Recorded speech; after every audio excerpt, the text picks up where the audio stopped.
Walang takas ang nagpakilalang ahente ng Transport Network Company matapos siyang reklamo ng mga TNVS driver na tinangayan umano niya ng pera. Ang nabistong estilo sa panloloko sa pagtutok ni June Veneracion. Pagkaabot ng marked money ng biktima sa suspect, naglabasan na ang mga miyembro ng PNP Highway Patrol Group o HPG. Huli ka, huli ka. Entrapment operation ito sa Taguig City, kung saan inaresto ang isang nagpakilalang ahente ng isang transport network company.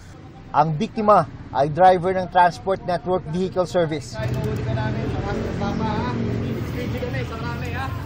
Reklamo ng biktima, hiningan siya ng 15,000 pesos ni Alias Kurt para ma-activate ang kanyang account bilang TNVS driver.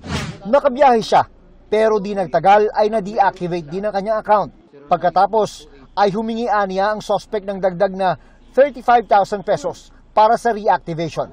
Kaya nagsumbong na siya sa HPG na nauwi sa entrapment.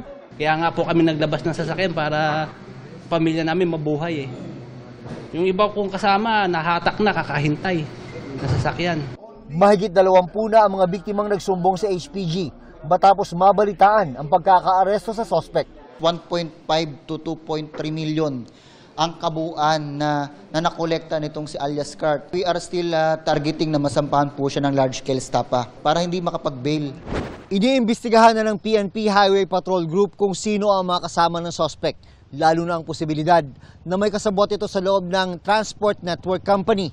Nakakapagtaka kasi na kaya nilang magpa-activate at deactivate ng account.